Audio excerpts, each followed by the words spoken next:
Yang terhormat Kepala Bidang SMK Dinas Pendidikan dan Kebudayaan Provinsi Jawa Tengah, yang kami hormati Kepala Cabang Dinas Pendidikan Wilayah 1 Dinas Pendidikan dan Kebudayaan Provinsi Jawa Tengah, yang kami hormati Pengawas SMK Dinas Pendidikan dan Kebudayaan Provinsi Jawa Tengah, yang kami hormati Pelaksana Tugas Kepala SMK Negeri 7 Semarang, yang kami hormati Bapak Ibu perwakilan dari industri pasar, yang kami hormati tim manajemen SMK Negeri 7 Semarang, serta Bapak Ibu peserta workshop penyelarasan dan sinkronisasi kurikulum SMK Negeri 7 Semarang yang berbahagia.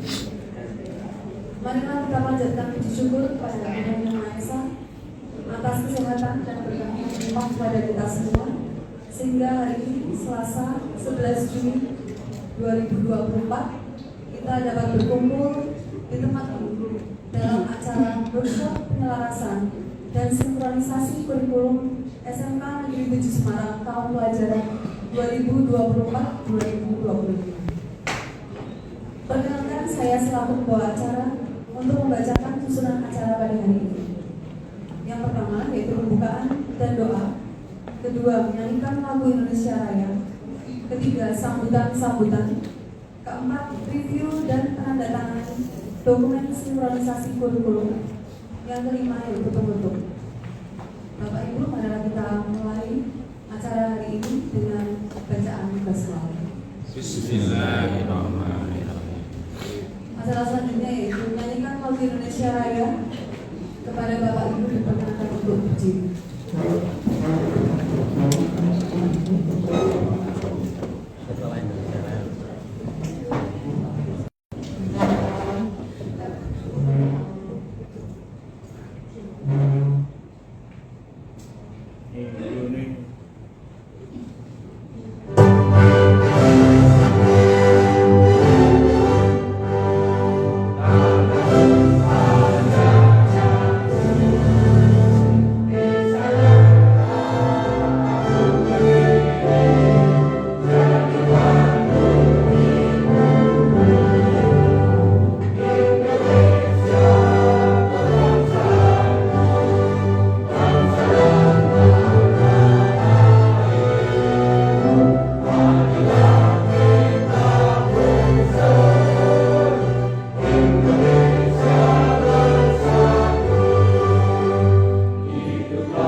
Bapak dan Ibu dipersilakan untuk duduk kembali.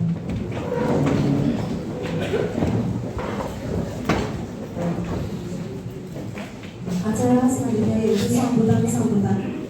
Sambutan pertama oleh Kepala Cabang Dinas Pendidikan Wilayah 1 Dinas Pendidikan dan Kebudayaan Provinsi Jawa Tengah, kepada Bapak Dr. Siswanto MPD, kami persilakan.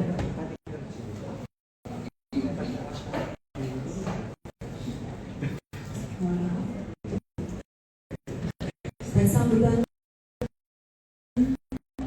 yang pertama oleh Pelaksana Tugas Kepala SMK Semarang, Luluh SST MT, kami persilakan. Assalamualaikum warahmatullahi wabarakatuh. Bu Christine nanya untuk detik.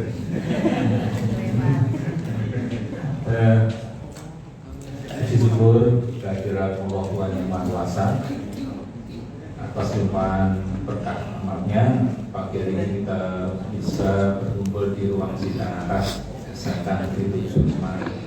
Yang berhormat Kepala Cabang Dinas Pendidikan Wilayah 1 Dr. Siswanto MPD Sugeng Rawuh untuk kesekian kali di SMK 7. Yang saya hormati perwakilan dari industri, kemudian juga teman-teman Wakan, PATKPU, K3, Ibu Bapak Ibu semua.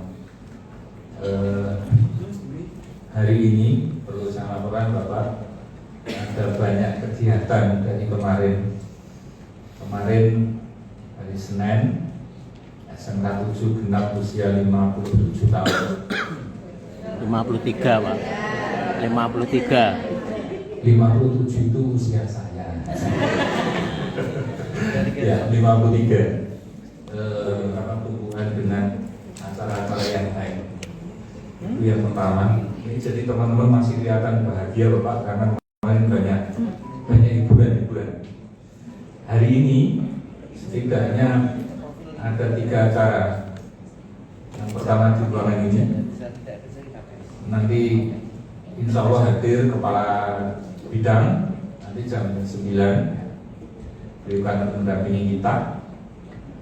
Kemudian di aula itu penerimaan PPDB dan gerbang belakang, dan di Taman Indonesia Kaya itu teman-teman guru seni diberi fasilitas ya, dari Taman Indonesia Kaya untuk gelar tiap kelas itu di belakang itu dalam rangka penilaian. Ini juga baru kemarin saya tahu melaporkan dan diizinkan oleh Taman Indonesia Kaya. Di sisi lain Bapak, hari ini juga nanti kami mengirim tim untuk FLS2N. Ini pembimbingnya berdiri itu Pak. Nah, Bu Atik, tepuk tangan untuk Bu Atik. Susah payah ya, koordinasi bagaimana mengefisienkan biaya, kerjasama dengan SMK 2 berbagi kamar, benar Bu. Nah, jadi ini luar biasa, di balik layar perjuangannya gratis. Kita apresiasi bersama dan mohon doa restu Bapak agar nanti tim dari SMK 7 bisa memboyong medali emas. Amin. Amin. Berikutnya Bapak, kami juga di luar kesibukan untuk menyiapkan jadwal sistem blok pembagian tugas mengajar yang gurunya juga kurang, kami harus impor Bapak nanti mungkin, tapi juga ekspor karena ada yang kelebihan. Kami sudah berunding dengan tetangga-tetangga dekat ya. Ini tolong dipahami juga teman-teman ketika kita kesulitan membagi jam mengajar. Nah seperti itu. Nah kami juga harus, dan ini skala prioritas penyiapan kontingen LKS tingkat nasional. 3 mata lomba, mekatronika, plumbing, dan cyber security. Insya Allah nanti dijadwalkan tanggal 18 Agustus itu akan berlaga di Provinsi Lampung. Ya, mohon doa restu agar bisa mengharumkan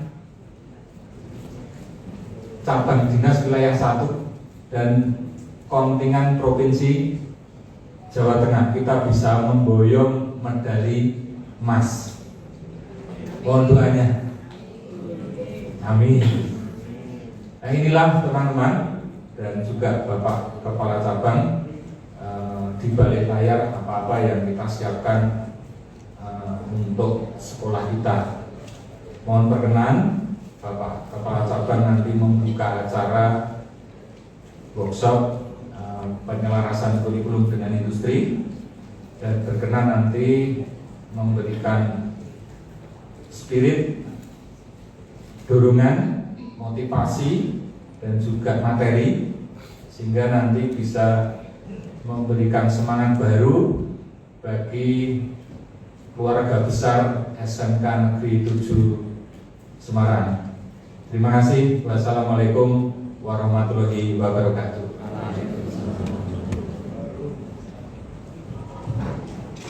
Terima kasih kepada Bapak Dr. Andes Ibu SSTMP atas sambutan yang diberikan. Acara selanjutnya yaitu pembukaan dilanjutkan pemaparan materi oleh Kepala Cabang Dinas Pendidikan Wilayah 1 Dinas Pendidikan dan Kebudayaan Provinsi Jawa Tengah kepada Bapak Dr. Siswanto MPD. Kami persilakan.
Kulinang luwih itu sing nganggo Apple.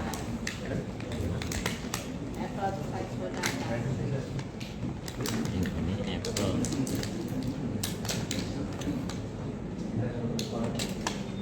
Pintas aja nih. Iki Apple saka sekolah. Ini Pak Siswanto kali.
Assalamualaikum warahmatullahi wabarakatuh. Selamat pagi dan salam sejahtera untuk kita semuanya. Yang saya hormati Kepala SMK 7 Bapak Dr. Andes Wibowo MT. Yang saya hormati Bapak Ibu guru dan teknik, juga yang saya hormati teman-teman dari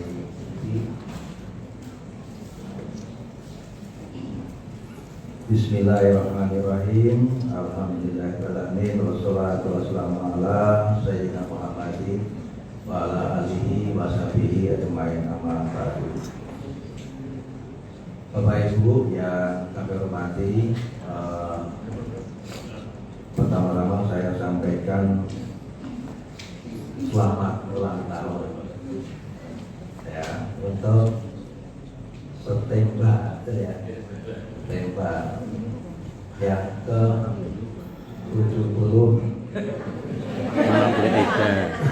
kayak ini lo kaget ya, aku belum tahu ke 53 maksudnya tadi lahirnya 71 bulan Juni tanggal 7 ya. Udah lebih dengan saya kakek itu tahun dari Tombal ya. Mudah-mudahan dengan usia yang ke-53 ini menjadikan SMK 7 ini jadi lebih hebat lagi, meskipun sudah hebat ya. Siapa sih yang nggak kenal SMK 7? Nggak ada, kecuali yang belum tahu saja ya. Bapak Ibu, mari kita senantiasa memberikan syukur kepada Allah Subhanahu wa Ta'ala karena atas rahmat dan hidayahnya kita diberikan nikmat yang luar biasa, utamanya nikmat sehat, nikmat sempat, alhamdulillah, sehingga kita bisa bersama-sama berada di ruangan yang sangat nyaman ini.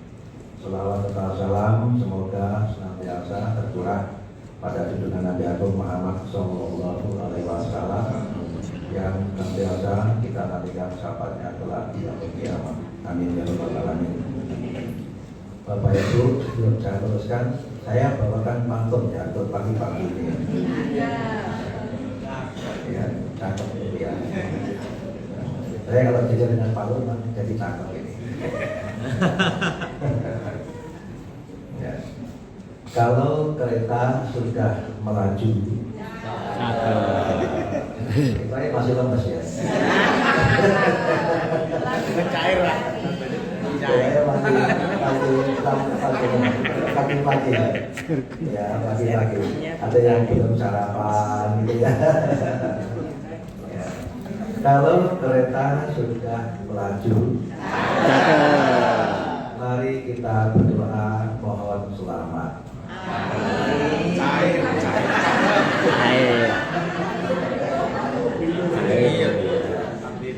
Kalau SMK pengen maju, maka harus membuat karya-karya yang hebat.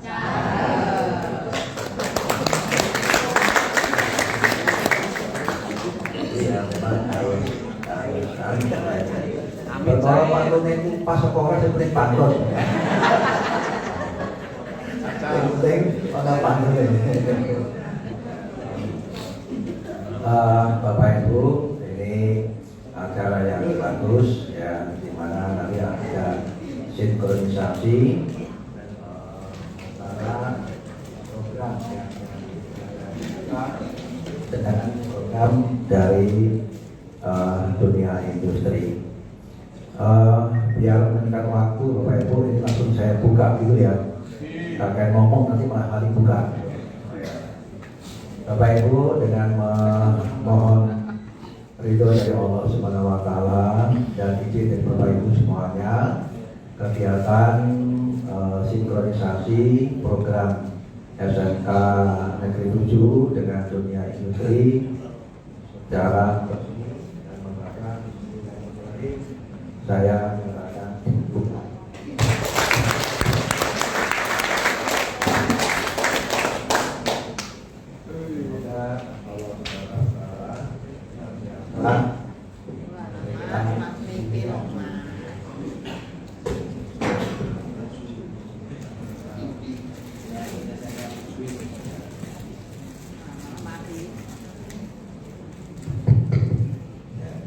Semoga Allah SWT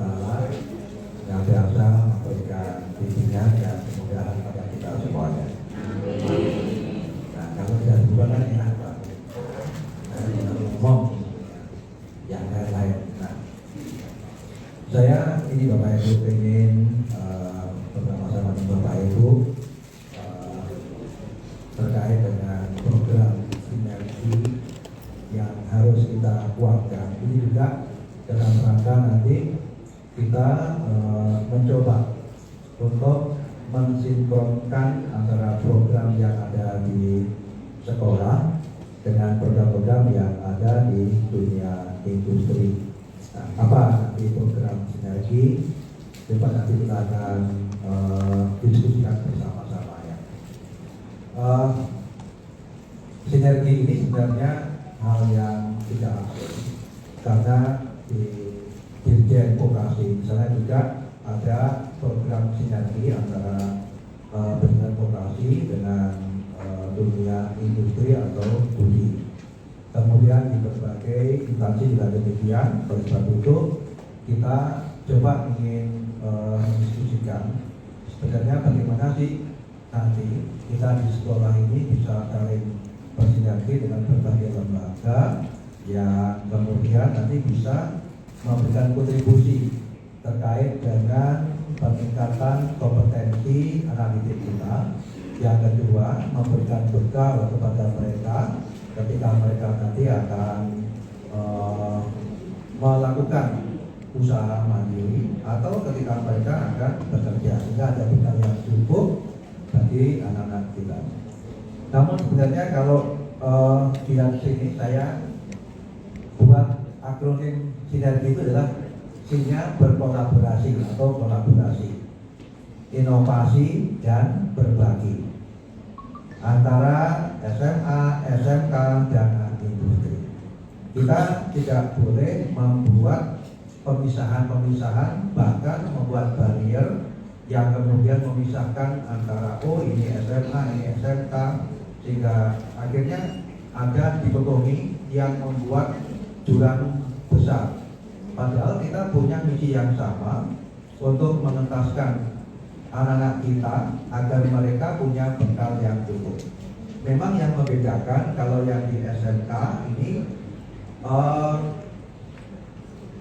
tujuan utama kan mereka bekerja, begitu lulus bekerja. Sementara kalau di SMA memang tujuan utamanya bisa melanjutkan di perguruan tinggi. Tetapi skema itu lama-lama sudah mulai luntur Bapak Ibu. Ya, lunturnya bagaimana? Ternyata tidak semua lulusan SMK itu langsung bekerja. Bahkan sekarang sudah ada kecenderungan untuk melanjutkan ke perguruan tinggi. Di samping bekerja dan di samping mereka membuat usaha mandiri. Sama halnya dengan anak-anak kita di SMA. Mereka ini tidak semuanya melanjutkan ke perguruan tinggi. Bahkan sekarang dengan skema zonasi di SMA itu Bapak Ibu kuotanya 55% itu minimal. Ditambah lagi afirmasi 20%.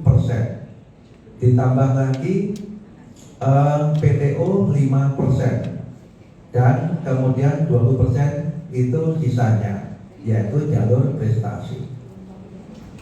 Berarti ada hampir memang 80% itu dalam tanda petik mereka-mereka yang masuk melalui latar belakang menengah ke bawah. Logikanya tidak semua mereka nanti bisa melanjutkan ke perguruan tinggi.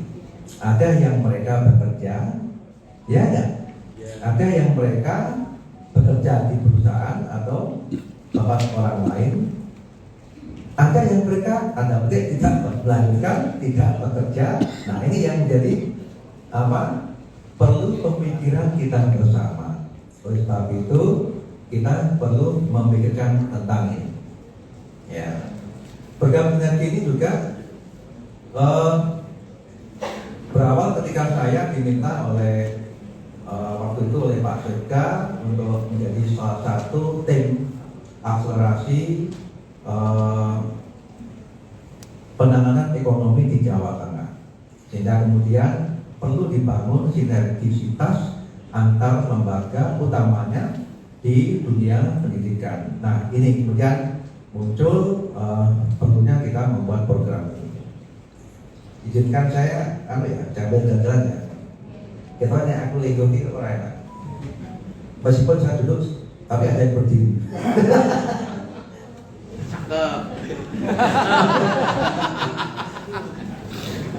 Ya, bangku santai mawon bangku. Ya. Kita tuh santai aja lah ya. Jangan dibuat tegang, meskipun ada yang tegang. Ya.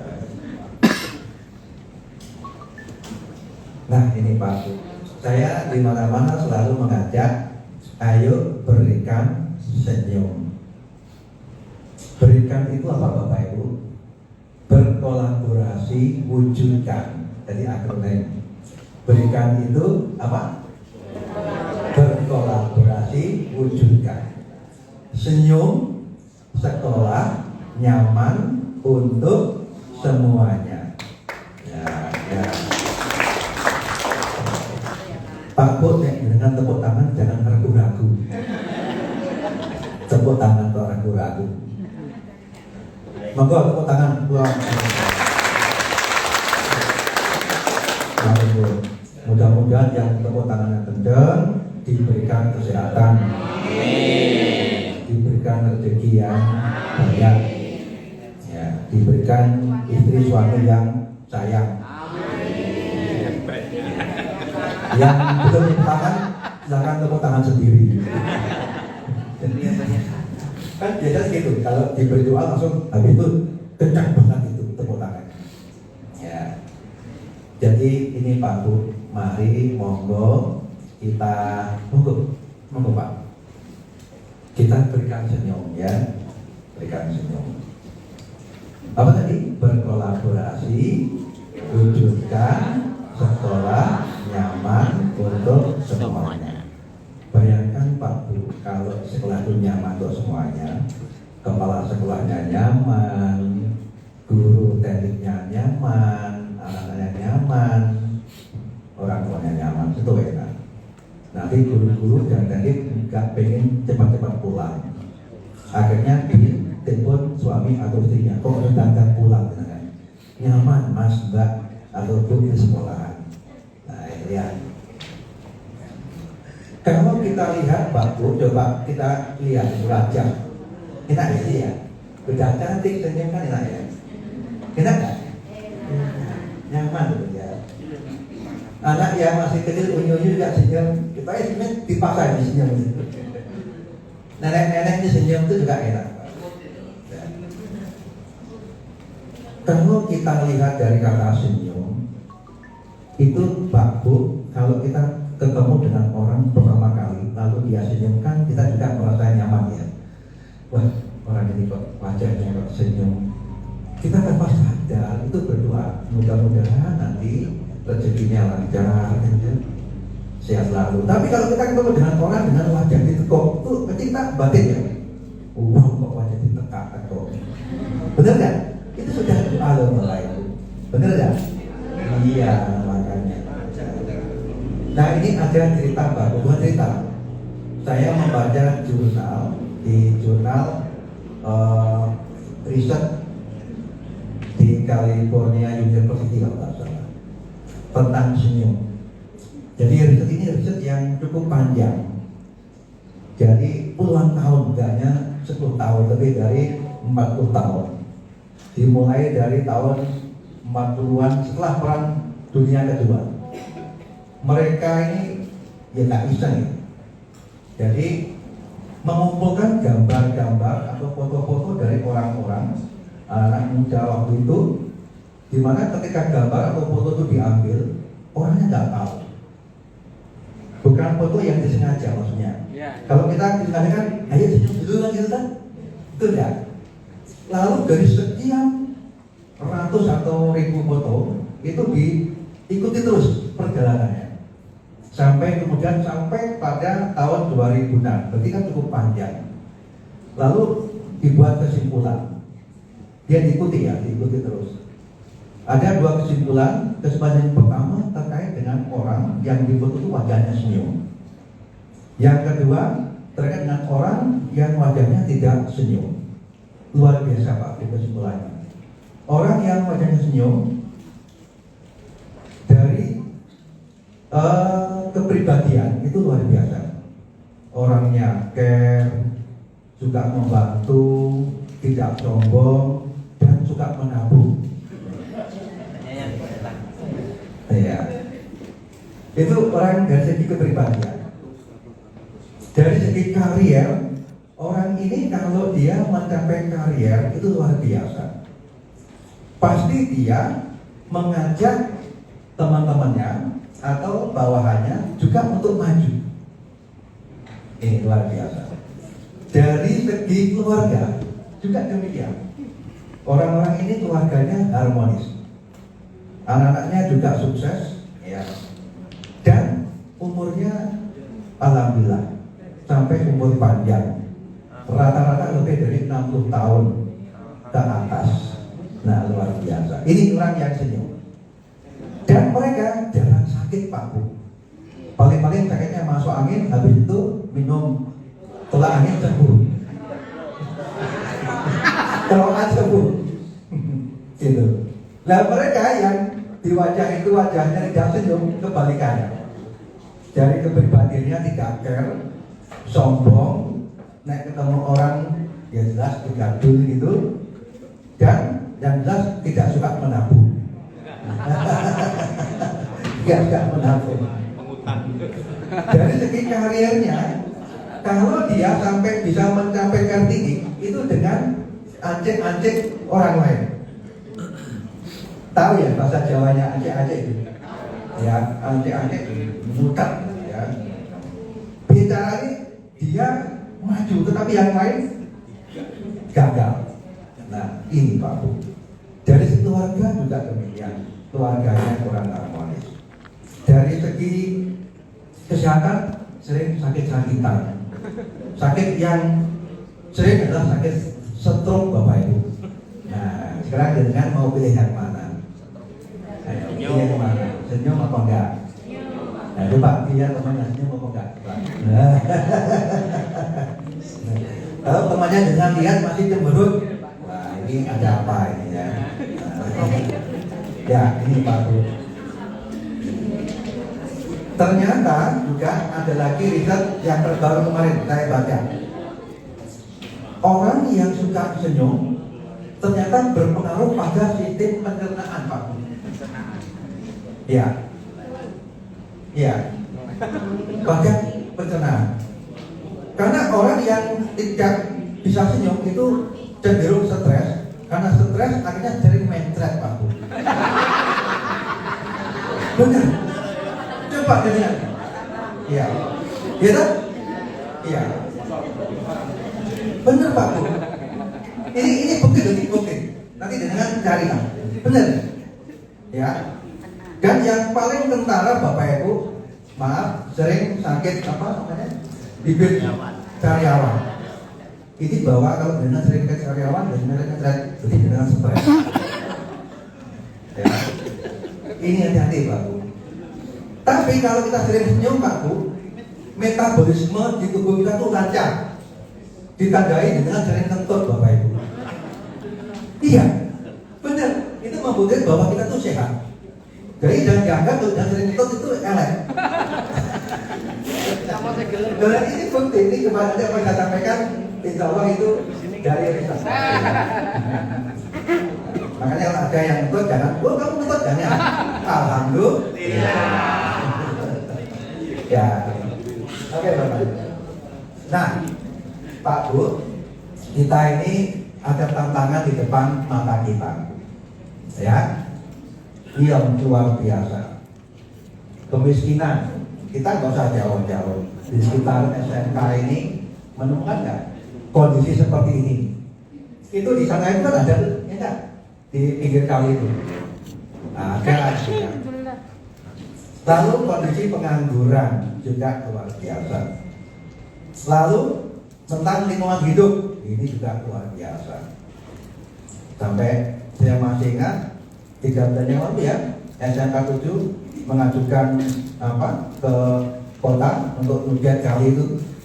Ya enggak? Karena ketika hujan banjir. ternyata lingkungan ini sederhana. Ya, alhamdulillah akhirnya terselesaikan. Sebenarnya tambah lagi baru pendidikan yang aksesnya belum merata. Nah, ini menjadi tantangan di depan kita sekarang ini. Oke, Bapak Ibu. Nah, tantangan yang lain Bapak Ibu, ini saya melihat, saya mengambil dari data BPS. BPS itu apa? Badan Pusat Statistik. Badan Pusat Statistik. Badan Badan Pusat Statistik. Ya, ini saya ambil Pak Bu ini. Ternyata kemiskinan kita ini cukup tinggi. Sampai bulan Maret kemarin tahun yang lalu itu ada 25,6 juta orang. Luar biasa Pak Bu. Ya, ini. Kemudian kemiskinan itu kalau dilihat yang ada di kota ini juga cukup tinggi. Ya, di kota itu ada 11,74 juta. Tapi lebih besar yang ada di pedesaan, ada 14,16 juta. Artinya ini tantangan kita Pak Bu untuk bisa berkontribusi melalui dunia pendidikan, utamanya di SMK, bagaimana ini bisa kita kurangi sehingga nanti kemiskinan semakin tahun bukan semakin naik tetapi semakin berkurang. Juga kalau kita lihat Bapak Ibu data anak yang tidak mau sekolah atau tidak bersekolah, ini juga tantangan kita. Ini cukup tinggi Bapak Ibu. Anak usia SMA SMK yang tidak sekolah itu ada 22,52% Pak. Ini yang dinamakan ATS, bagian daripada ATS, anak tidak sekolah. Dan ini menjadi perhatian kita. Ya, ini menjadi perhatian kita. Alasan mereka tidak bersekolah ini juga bervariasi. Tidak memiliki biaya, berarti kan miskin, ya enggak? Membantu orang tua juga miskin. Ya, jadi yang tadi yang 25 juta tadi di sini berpengaruh kepada pendidikan. Kalau Bapak Ibu membaca koran beberapa hari ini juga membahas tentang kemiskinan ini. Bahkan di sana dikupas generasi Z sekarang ini mereka penyumbang terbesar membantu orang tua. Jadi beban dia untuk membantu orang tua itu tertinggi. Artinya apa? Artinya orang-orang tua ini dalam kondisi sepatu pendidikan, dua penghasilan juga rendah, sehingga memberikan beban kepada anak-anak kita. Celakanya kalau anak-anak kita tidak mendapatkan pekerjaan tadi, ya. Oke, Pak Bu. Ini tantangan kita. Lalu Pak Bu, pengangguran ini masih tinggi, ya, masih tinggi, terutama ini Bapak Ibu, ya. Kalau kita lihat penganggurannya di Indonesia ini ada 7,2 juta. Ada 7,2 juta atau berkisar 5% dari setiap angkatan kerja. Cukup tinggi Bapak Ibu. Ya, cukup tinggi. Dan yang mensupport tingginya pengangguran ini di usia anak 15 sampai 24 tahun. Berarti di usia anak-anak SMA SMK sampai mereka usia lulus kuliah. Ini penyumbang tertinggi untuk mereka di pengangguran. Dan kalau kita lihat penyumbang tertinggi ini Pak Bu ada di SMK, tamatan SMK. Ini bukti Pak Bu, kita tidak boleh menghindari atau memungkiri. Ya. Monggo Pak, monggo Pak. Monggo. Ini ada 8,6% dari yang penyumbang usia 15 sampai dengan 24 tahun yang 16,42%, berarti lebih dari 50%. Nah ini tinggi sekali penganggurannya, ya. Ini bukti, ini data dari BPS, jadi tidak main-main, ya, data dari BPS. Nah,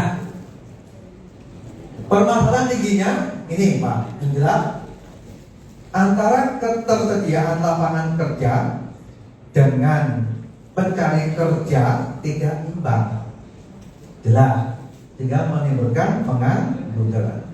Banyaknya pengangguran menyumbang pada kemiskinan. Itu satu rangkaian.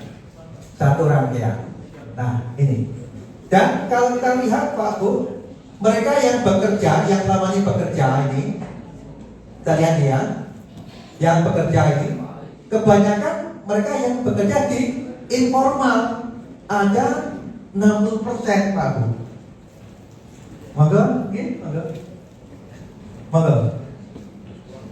Jadi ketika mereka bekerja, mendapat pekerjaan, itu pekerjaannya di informal. Ini menjadi perhatian kita karena rata-rata penghasilan yang mereka terima itu di bawah 2 juta. Ngeri Pak, di bawah 2 juta. Nah ini yang harus menjadi perhatian kita, ya. Ini. Nah kemudian kalau kita lihat kenapa sih banyak pengangguran, banyaknya kemiskinan dan selalu bertambah, ini juga tidak terlepas dari adanya urbanisasi yang cukup masif, ya. Pergerakan anak-anak muda kita sekarang ke kota ini luar biasa. Hampir sebagian besar anak-anak muda ini lebih senang pergi ke kota. Karena apa? Meskipun dia mendapatkan penghasilan yang rendah, tapi setiap hari bisa mendapatkan penghasilan. Beda kalau di desa, mereka belum tentu bisa mendapatkan penghasilan. Ini loh Bapak Ibu. Ya, ini kita lihat. Tahun 2022 itu ada 56% atau 4 yang urban. Tahun diperkirakan tahun 35 itu naik menjadi 66,6%. Dan nanti ketika Indonesia emas tahun 2045 ada 70% urban. Berarti kalau ada 10 pemuda dari desa, tinggal ada 3 orang saja yang di desa. Ngeri Pak, ngeri. Pertanyaannya adalah sopo sing garap sawah? Orang-orang desa yang punya lahan sawah mau mencari pekerjaan untuk mancul sawah, nggak ada. Akhirnya sawahnya dibiarkan nganggur. Produksi padi nggak ada. Akhirnya terkadang kita tergantung pada pihak luar, impor beras. Ini loh Pak Bu, ini tantangan kita yang sampai ke sana. Kita ke sana mikirnya, ya, bagaimana nanti ini bisa berkontribusi terkait dengan penyelesaian permasalahan yang kita hadapi sekarang ini. Ya, ini data real Pak, saya tidak mengatakan. Oke, nah kalau tadi saya mengkater tentang pekerjaan formal dan informal, ini luar biasa Pak Bu, ini kita cukup prihatin. Anak-anak kita nanti untuk mendapatkan pekerjaan di bidang formal itu semakin lama semakin kecil. Coba lihat ini lihat generasi kita, dari anak-anak kita. Di tahun 2009 sampai dengan 2014 di sektor informal itu ada 15,6 juta Pak.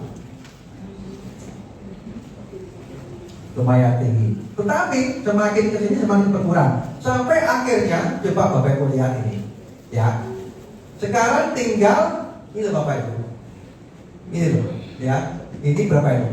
Tinggal 1,2 juta. Gratis sekali Pak. Ya. Gratis sekali, sangat gratis. Belum yang sekarang ini jauh, apalagi ada triliun. Ini artinya mereka, anak-anak kita nanti harus bersaing lebih ketat lagi. Nah, Pak Bu, ini tantangan kita semuanya, baik di dunia pendidikan maupun di dunia industri. Ya, jangan sampai anak-anak kita nanti ya hanya sebagai penerima bansos. Ya kan? Pertanyaannya, apakah bansos bisa langgeng? Ya kan? Ini loh Bapak tantangan kita. Boleh ya? Oke. Nah, sehingga Bapak Ibu pentingnya ada inovasi. Harus ada diversifikasi usaha. Dari data BPS ternyata beberapa bidang usaha yang mampu menyerap tenaga kerja yang cukup banyak. Ini Pak Bu. Yang pertama bidang pertanian, kehutanan, perikanan cukup tinggi, hampir 29%. Sayangnya nanti Pak Bu, apa sayangnya? 7 dari 10 anak kita nanti pergi ke kota. Ini sayangnya. Padahal ini prospek yang bagus. Jadi anomali. Satu yang dibutuhkan, tetapi minat mereka untuk mengembangkan ini rendah. Ini anomali. Nah, bagaimana kita bisa mensupport ini agar terjadi linearitas? Bagaimana? Tugas kita lagi-lagi. Tidak hanya di dunia pendidikan, tapi di dunia industri. Yang kedua, perdagangan besar, eceran, reparasi. Ini termasuk jasa perawatan mobil, motor, dan lain-lain. Ini yang ininya layanan, Pak. Ini cukup tinggi, 19,05. Tapi ini lagi-lagi Bapak Ibu lebih pada informal. Ya. Yang ketiga, industri pengolahan. Ini juga memberikan sumbang cukup tinggi. Inilah 3 bidang yang memiliki peluang menyerap tenaga kerja cukup tinggi. Kalau ini bisa kita kembangkan bersama, maka kita akan memberikan supporting pada pengurangan pengangguran, termasuk mengurangi nanti kemiskinan. Jadi logikanya seperti itu. Kemudian beberapa juga yang bisa kita lakukan dengan penerapan teknologi dalam berbagai usaha dan pekerjaan, program pelatihan keterampilan yang sesuai dengan kebutuhan pasar, kemudian penguatan pelatihan kewirausahaan kepada pendidik, kemudian penyempurnaan sistem pendidikan vokasi. Ya, ini yang sekarang nanti Bapak Ibu lakukan yang dinamakan sinkronisasi. Sangat penting itu sinkronisasi. Apa artinya ketika kita melakukan layanan pendidikan tetapi tidak sesuai dengan kebutuhan pasar. Nah, ini tentu saja sia-sia nantinya. Nah, oke. Nah, tantangan kita juga Bapak Ibu tadi sudah saya singgung tentang permasalahan pendidikan. Ya, sekarang ini lagi viral tentang UKT. Ya, tentang UKT Pak. Kemarin dibahas di berbagai seminar, saya enggak talk show tentang UKT. Kita itu penghasilan orang tua kita dengan UKT itu enggak imbang. UKT ada yang berapa itu? 30 juta ke atas. Padahal penghasilan orang tua itu hanya sekian persennya. Mana mungkin dia bisa membayar? Ini yang juga menjadi prihatin kita. Berarti anak-anak kita akan kuliah itu juga terbatas. Sehingga nanti ini menjadi namanya kesenjangan. Mereka-mereka lah yang punya uang yang bisa melanjutkan. Inilah yang dia lahir neokapitalisme. Nah, ini yang lagi-lagi tantangan kita di dunia pendidikan. Ya, ini. Sehingga ini harapannya nanti bisa kita korek satu persatu, ya, termasuk kualitas pendidikan yang beragam, akses pendidikan yang tidak merata dan tidak singgung.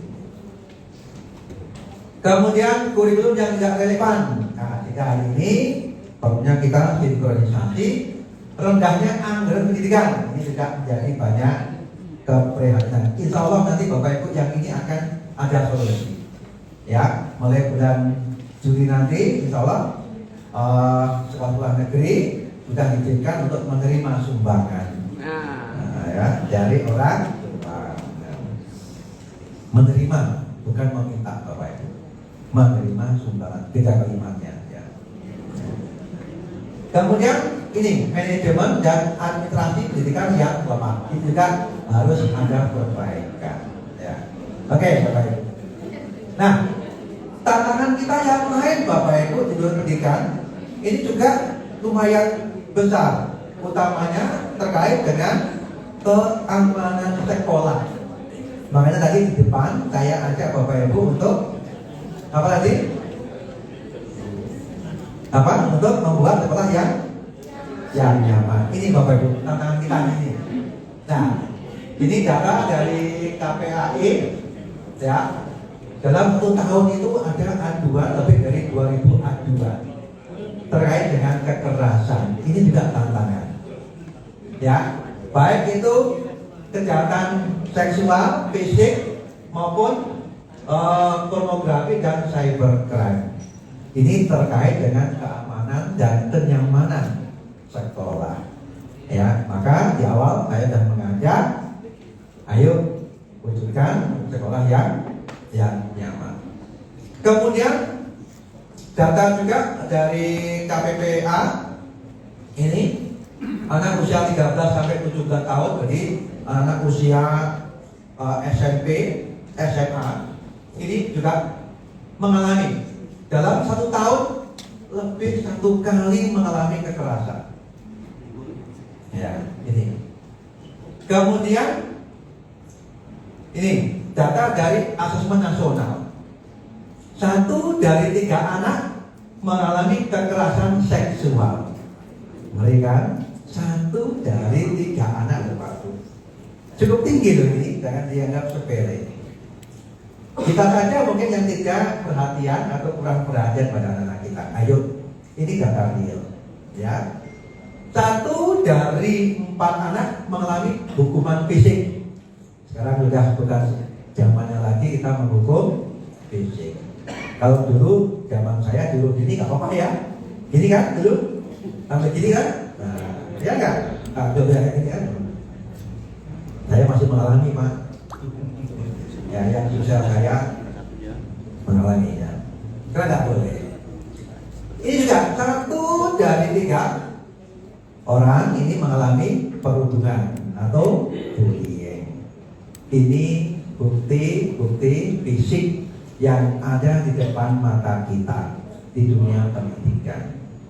Oleh sebab itu, Mas Menteri ini mengajak, ya, ayo menghapus 3 dosa besar pendidikan.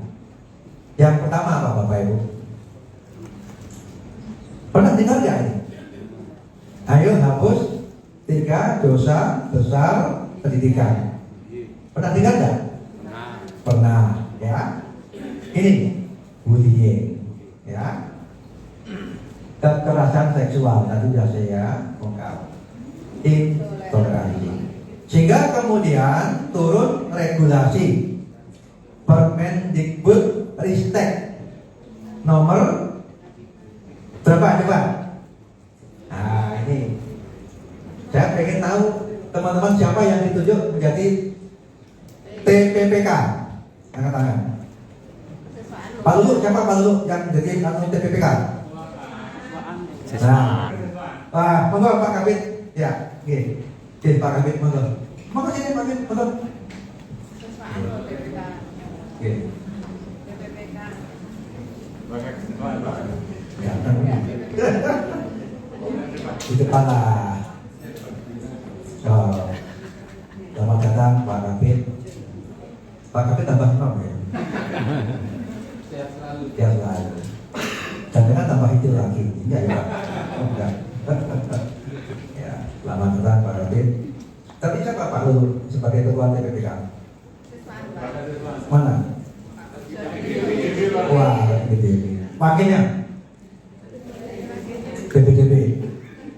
Anggota timnya. Mana BK? Angkat tangan BK. Nah, apakah hanya ikut saja, betul? Yang lain PPDB berapa? Oh, hanya ikut yang sini. Sudah pernah dengar Permendikbud Ristek nomor berapa? 85 tahun 2085 tahun 2023. Nah, nomor berapa? Nomornya salah Pak, 85 tahun. Salah. Tahunnya betul. Tahunnya betul. Tentang apa? Tentang pencegahan kekerasan dalam satuan pendidikan. Iya, namanya apa? Tim Penanggulangan Kekerasan dalam Satuan Pendidikan. PPKSP. Nah, ini tidak hanya ibu yang harus tahu, semuanya harus tahu. Sekarang saya beritahu, ya, terkait dengan kekerasan di satu pendidikan, pemerintah pusat itu melalui Dinas Kementerian Pendidikan dan Kebudayaan Ristek dan Teknologi mengeluarkan Permendikbud Ristek nomor 46 tahun 2023 tentang PPKSP. Yang kemudian di tingkat provinsi ada program utama namanya program Ayo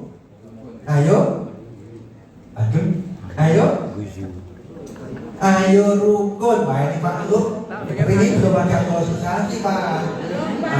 Belum Pak? Belum. Kan Pak Lu. Habis ini nanti ada itu Pak. Ada khusus sosialisasi tentang penanggulangan kekerasan. Ya, Ayo Rukun. Ini program besar. Bahkan kita di tingkat provinsi itu dijalankan oleh Pak PJ Gubernur. Kemarin diperkuat oleh Pak siapa? Pak Kapolda hari Senin kemarin. Di tingkat Kota Semarang pada tanggal 20 Mei. Nah, ini sudah ya, nanti dulu nanti Pak dulu ya, biar teman-teman nanti paham tentang bagaimana kita ini bisa mencegah kekerasan. Ini yang seperti yang saya sampaikan. Oke. Nah, Bapak Ibu, ini saya ajak tantangan di depan mata kita. Tadi banyak permasalahan, ya enggak? Banyak permasalahan yang harus kita hadapi. Pak Bu, ketika kita melihat permasalahan, jangan hanya dari satu sudut pandang, melihatlah dari berbagai sudut pandang. Bu, dengan itu lihat gambar nomor. Kata, kata, Pak Daniel, kata. Siapa yang bisa melihat bukan kata? Kuda. Bapak bisa kuda? Bisa melihat? Bisa. Oke. Yang bisa melihat kuda, angkat tangan. 1, 2, 3, 4, 5, 6, 7, 8, 9, 10, 11 orang dari berapa orang ini? Dari 110, berarti hanya 10%. Kepala kuda. Sudah saya sampaikan, jangan melihat suatu permasalahan hanya dari satu sudut pandang. Kepala kuda. Coba dicermati lagi. Tadi ada 11 orang yang sudah bisa melihat, tidak hanya sekedar kata.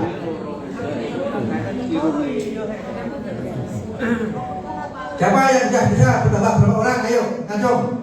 Tambah lagi 1, 2, 3, 4, 5, 6, 7, 8, 9. Sudah tambah 10.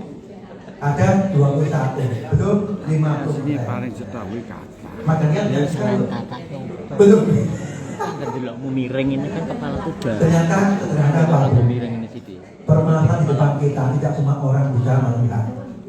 Baru melihat aja belum bisa, apalagi menyelesaikan. Ini gambaran.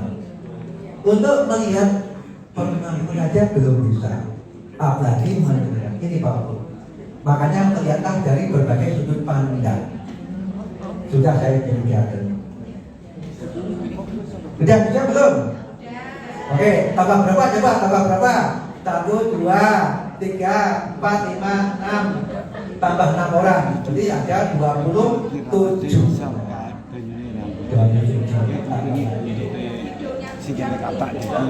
Ya? Udah menipu. Oh ya, menipu. Itu berlatih menemukan masalah. Enak gini jadi barang. Ya udah, yang belum bisa nanti PR. Ya, PR. Nah, dulu juga. Sekarang saya ajak Bapak Ibu, bisa nggak Bapak Ibu menghubungkan ke 9 titik ini dengan 4 garis lurus tanpa putus? Bisa nggak? Bisa Pak, Pak. Bisa. Iya Pak. Gimana? Si Ya, coba Ibu gambarkan, Ibu gambarkan. Nanti aja digambarkan, coba digambarkan. Ya, gambarkan. Gambarkan.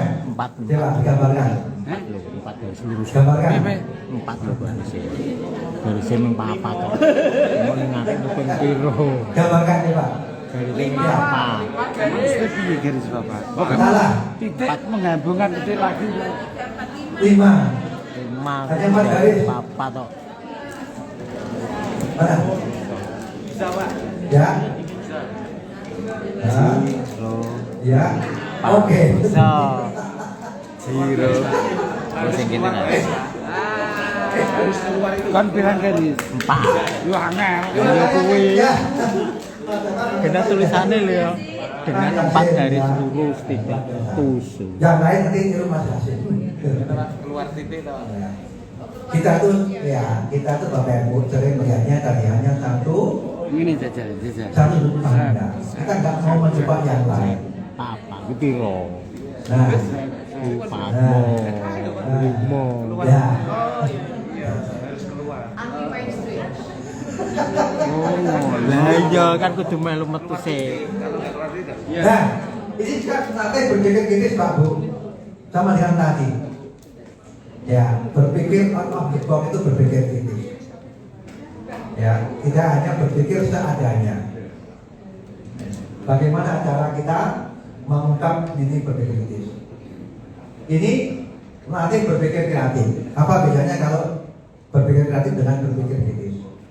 Kalau berpikir kreatif itu diawali dengan kemampuan berpikir kritis, menghasilkan sebuah produk. Produk itu bisa output, bisa outcome. Nah, ini bedanya Pak Bu. Ini yang jarang kita tahu. Kita sering mengajak anak, ayo nak berpikir kritis, ayo nak berpikir kreatif. Kita nggak tahu sebenarnya. Bahkan ketika kita di rumah mencoba, kita sendiri tidak tahu. Itu yang sebenarnya. Oke, Bapak Ibu. Nah, dari tantangan tadi Pak Bu, kita harus membuat program inovasi. Ini program sinergi SMA, SMK, dan dunia industri. Apa tujuannya? Memberikan motivasi kepada anak-anak kita untuk mengembangkan inovasi kewirausahaan melalui kolaborasi dengan dunia industri. Yang kedua, memberikan bekal keterampilan kemandirian bagi anak-anak kita. Tidak hanya untuk keterampilan, tapi bagaimana nanti mereka bisa melanjutkan di perguruan tinggi. Meningkatkan kualitas pendidikan di SMA, SMK. Harapannya seperti itu Pak.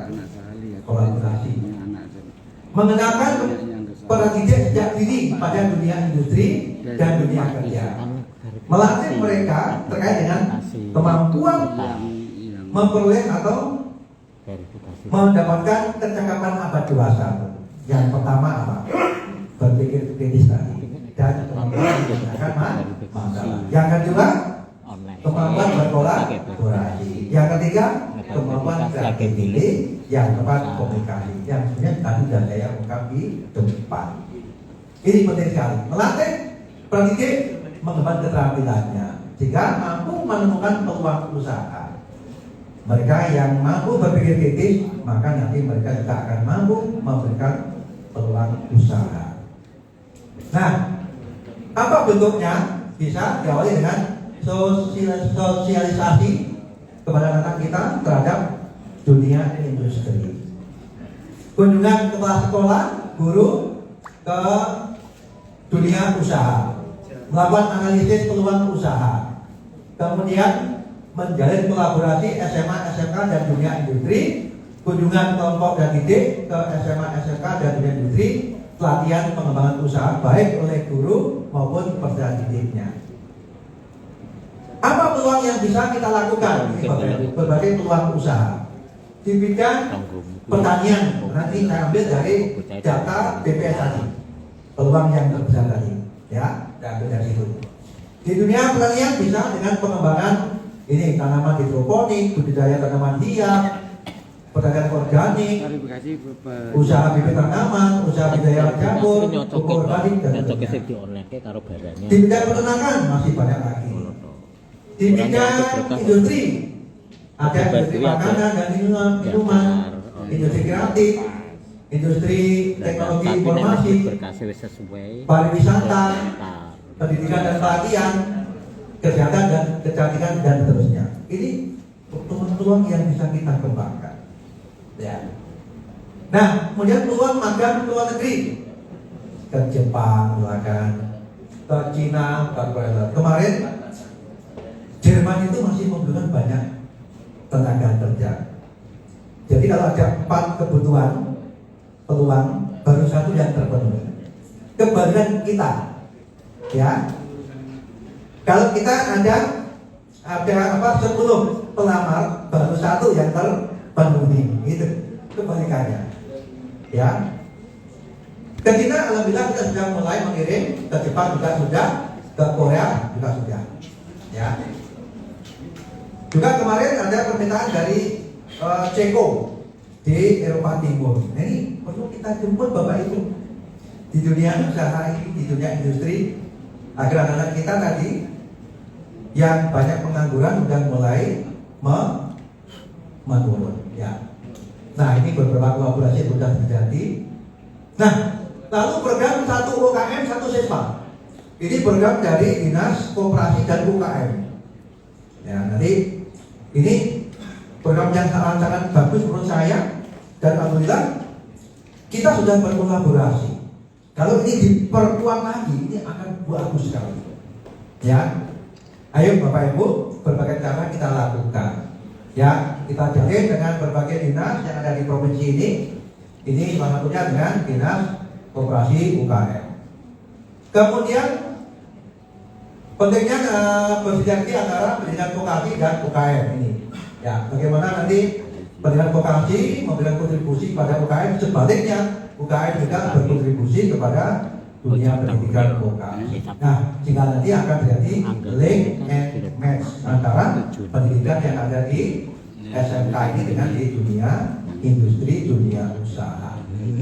Ini dukungan dari pemerintah, Pak Jokowi juga menegaskan pentingnya sinergi, ya, antara pendidikan vokasi dengan dunia usaha, dunia industri. Demikian pula dengan Kementerian Kreatif, Pak Sandiaga Uno juga mensupport terkait dengan pentingnya sinergi. Nah, lalu untuk mengarah ke sana, Pak, bagaimana nanti akan terjadi sinkronisasi pendidikan dengan dunia usaha dan industri? Maka sekolah harus punya visi yang baik. Tanpa visi yang baik tidak akan mungkin. Ini saya ambil dari pendapat dari Ledbud, ya, bahwa sangat penting seorang pemimpin atau kepala sekolah itu punya visi. Di samping kemampuan untuk berpikir secara holistik dan konseptual, dan kapasitas untuk mengembangkan strategi dan mengawasi perubahan. Jadi kalau kita nggak punya visi yang jelas, ya nanti perubahan itu sangat lambat. Maka sekolah harus punya visi ke depan atau yang dinamakan visioner. Ya, visi nanti dijabarkan dalam bentuk strategi. Strategi inilah yang benar namanya misi sekolah. Yang endingnya diharapkan kepala sekolah punya visioner, strategi, dan transformasional. Kalau ketiga itu sudah dilakukan oleh sekolah, maka terkait dengan sinkronisasi pendidikan yang ada di SMK dengan di dunia industri akan terjadi akselerasi. Nah, ini. Kemudian visi itu harus dijabarkan dalam bentuk berbagai hal. Nah, ini saya tekan Pak Bu, ada pendapat dari Pak Del dan Trilek yang luar biasa untuk mengcapture, memberikan bekal pada anak kita, lalu diwujud dalam bentuk sebuah misi dan visi dan misi. Ini Pak Bu, ada 4 pertanyaan yang menggelitik. Yang pertama ini, akan seperti apakah dunia ini untuk 20 tahun atau lebih dari sekarang ketika para peserta didik kita telah lulus? Jadi kita tidak hanya untuk menyiapkan setahun, 2 tahun, besok enggak, tapi 20 tahun yang akan datang seperti apa. Tentu saja perubahannya akan semakin cepat. Nah, bisa nggak kita mempersiapkannya? Yang kedua, keterampilan apa saja yang dibutuhkan oleh peserta didik untuk sukses untuk 20 tahun yang akan datang. Ini ada hubungannya yang pertama. Yang ketiga, kondisi apa yang membuat pengalaman belajar Anda berkontribusi pada kinerja yang tinggi saat ini. Yang keempat, bagaimana sekolah bisa merancang untuk menjawab pertanyaan 1, 2, 3. Inilah yang sebenarnya kita pikirkan untuk menyusun sebuah program hebat terkait dengan sinkronisasi ini, Pak. Ya. Nah, ini gambaran bahwa kita ini, Pak Bu, pentingnya semuanya berempati, peduli. Kalau ada program di sekolah, semua anggota harus paham, harus tahu, dan ikut berkontribusi. Ini gambaran pentingnya kita berkontribusi. Oke. Nah, kok nggak ada ya? Kok nggak mau? Ini video ya, saya.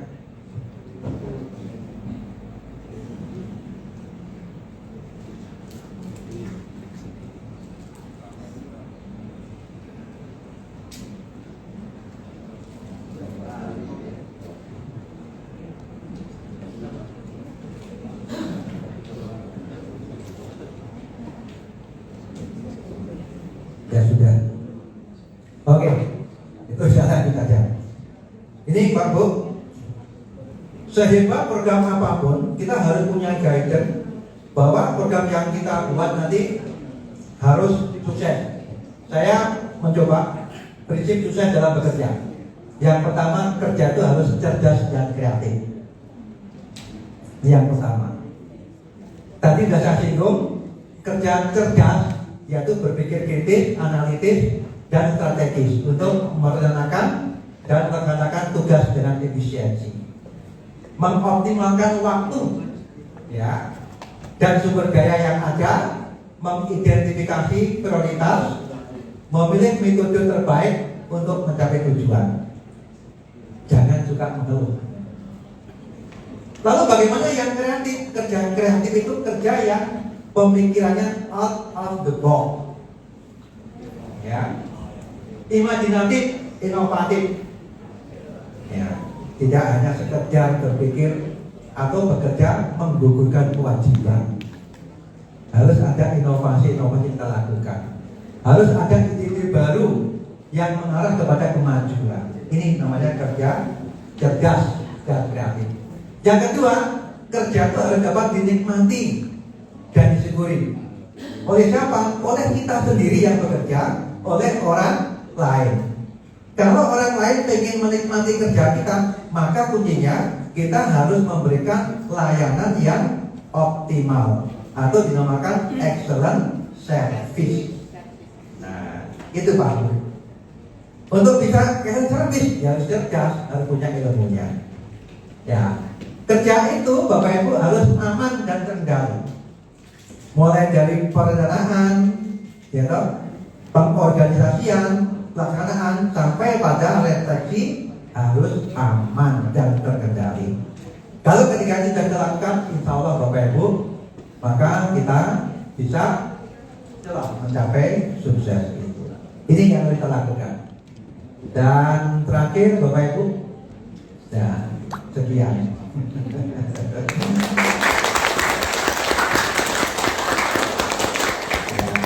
Pak Bu, terima kasih. Ini hanya apa ya? Omong-omongan saja. Omong-omong. Ya, yang ada dasarnya, yang ada sumbernya, yang perlu kita tindak lanjuti untuk memberikan bekal anak-anak kita nanti, sehingga mereka ini, kalau mereka akan bekerja, bisa bekerja dengan optimal. Kalau mereka nanti akan melanjutkan ke perguruan tinggi, juga bisa masuk. Kalau mereka ingin mandiri, juga bisa mengembangkan usaha yang baik. Ya. Mari kita berikan support kepada anak kita dan mudah-mudahan kita semuanya diberikan kemudahan oleh Allah dalam mengawal, membimbing dan mendampingi anak kita. Mohon maaf apabila ada kekurangan. Matur nuwun. Sebelum diakhiri, saya bawakan pantun kembali. Mumpung ada Pak Kabit. Artis pujaan aura kasih. Cukup sekian dan terima kasih. Assalamualaikum warahmatullahi wabarakatuh. Waalaikumsalam warahmatullahi wabarakatuh. Kita berikan ulang sekali lagi, Bapak Ibu. Terima kasih kepada Bapak Dr. Siswanto MPD atas pemaparan yang diberikan. Selanjutnya yaitu sambutan dilanjutkan pemaparan materi oleh Kepala Bidang SMK Dinas Pendidikan dan Kebudayaan Provinsi Jawa Tengah kepada Bapak Aryan Koji SPD MM. Kami persilakan.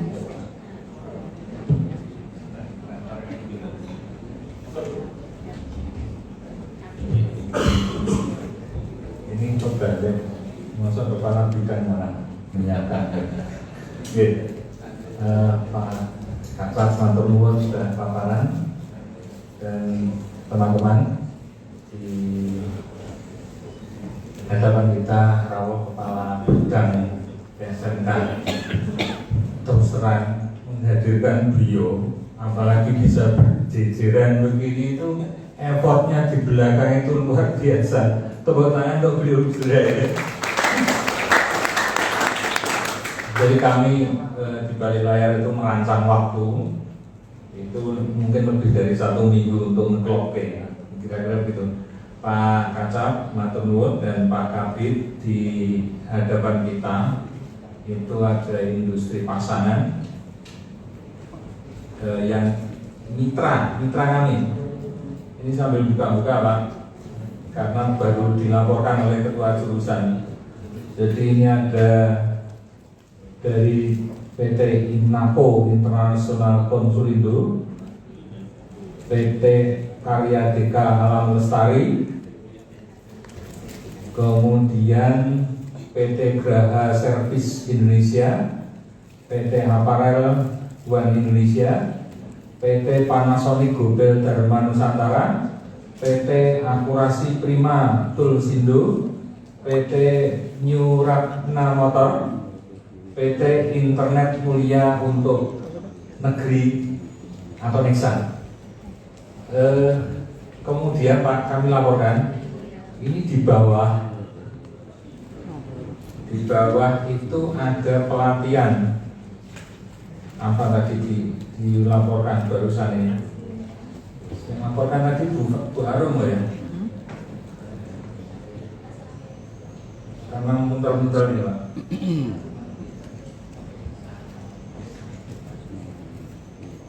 Yang laporkan tadi siapa ya? Ini intinya pelatihan visat ya Pak? Ya, visat. Itu di bawah Pak, itu juga baru kemarin ya menyampaikan ke kita. Dan alhamdulillah Pak, saya laporkan PT Toyota Astra Motor yang Mas Arif tiket ya. Kita nanti akan didampingi untuk upskilling ya. Juga penyusunan modul dari Toyota Astra Jakarta langsung ya.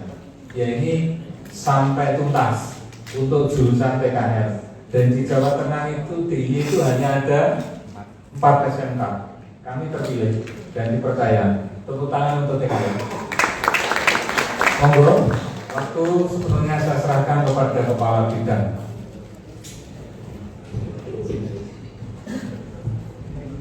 Bismillahirrahmanirrahim.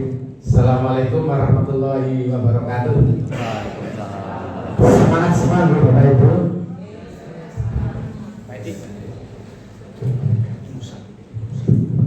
Semangat Bapak Ibu semuanya. Ya. Alhamdulillah, berbilalamin puji syukur kita panjatkan kehadirat Rabbi.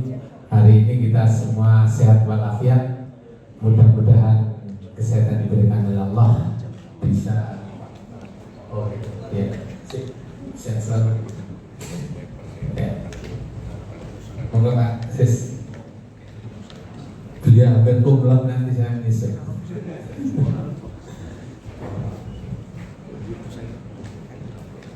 Bapak Ibu semuanya, moga pasti mudah-mudahan sehat selalu dan senantiasa berbahagia.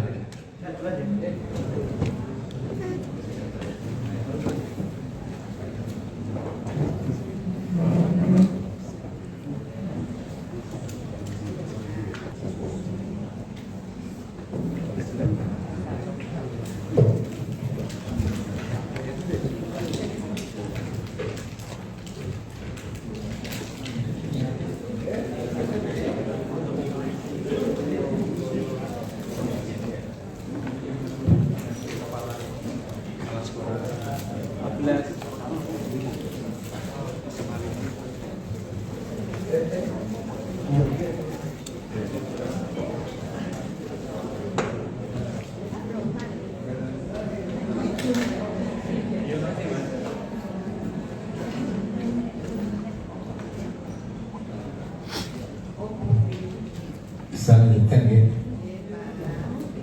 Pak Guru, saya mungkin 30 menit saja ya. Ini nanti rapat paripurna di DPRD ngapunten. Kita santai saja ya. Bapak Ibu yang kami hormati, terima kasih saya mendapat undangan di SMK 7, sebuah kehormatan. Saya selama 3 tahun, 3,5 tahun baru sekali ini bertemu dengan Bapak Ibu dalam forum yang berbahagia.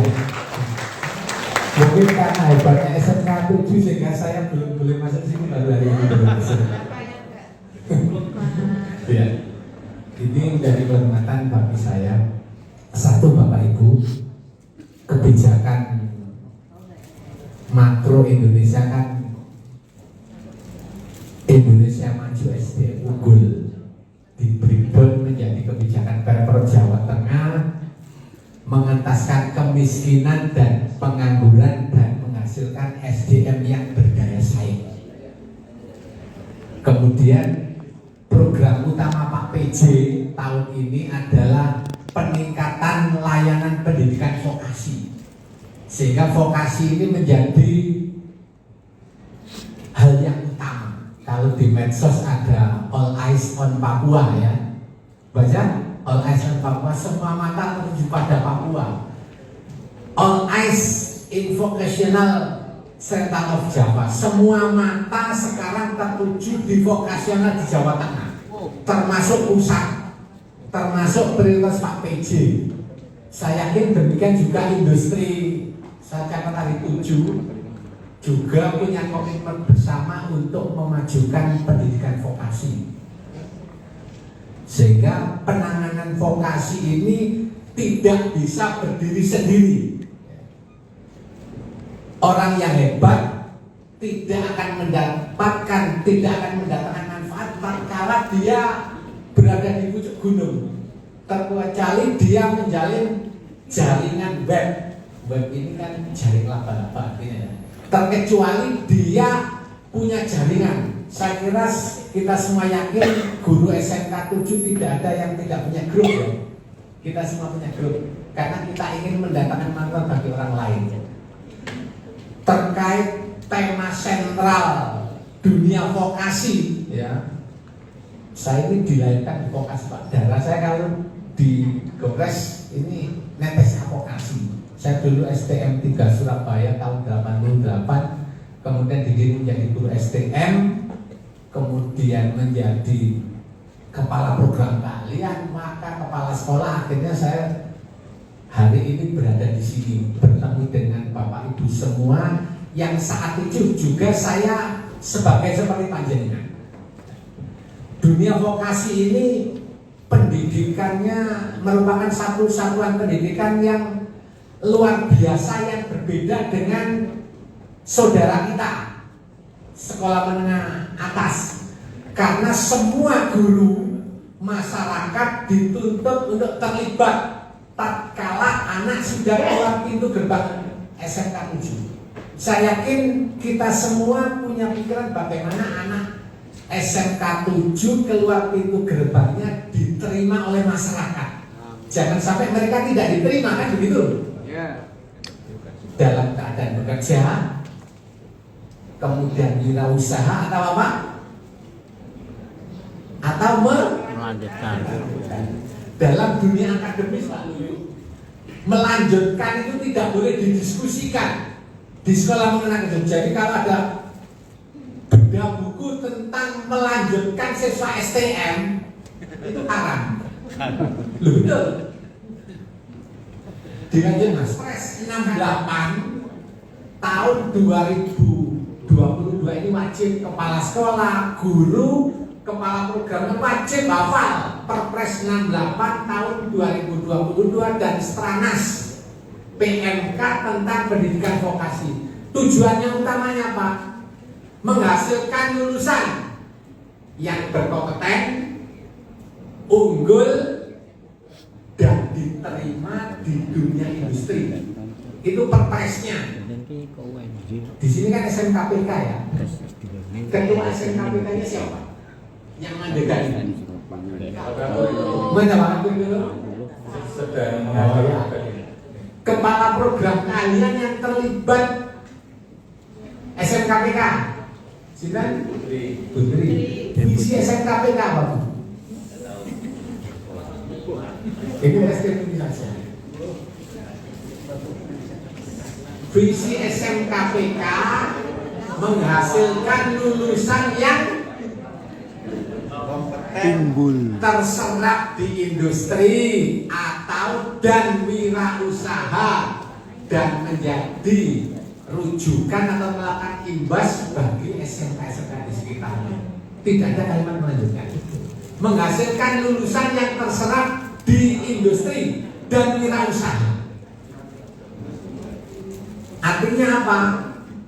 Tracer study, penanganan kelulusan itu menjadi hal utama siapapun yang terlibat, mulai dari kepala sekolah sampai dengan yang tukang jaga keamanan di depan.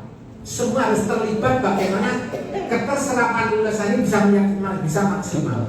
Sehingga mulai dari undang-undang Sisdiknas, undang-undang Sisdiknas, Perpres, PMK sampai Stranasnya Dirjen, semuanya bermuara pada keterserapan lulusan. Keterserapan lulusan ini mata rantainya dengan kemitraan dunia industri. Sehingga SMK yang tidak punya industri pasangan secara efektif, ya SMK itu bisa dipastikan mandul. Kalau hari ini panjenengan mengadakan workshop pengembangan kurikulum, tidak boleh secara formalitas, harus disusun bersama dengan industri, harus memastikan bahwa pembelajaran selama 1 tahun sesuai dengan kompetensi tenaga kerja yang dari industri. Sekarang saya bertanya kepala program kalian apa Bu? Jangan konstruksi gedung dan sanitasi.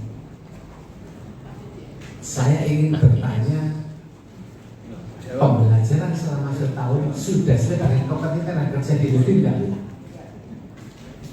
Sudah. Dari mana menjawabnya? Iya, bukan narasi. Secara dokumen dari mana?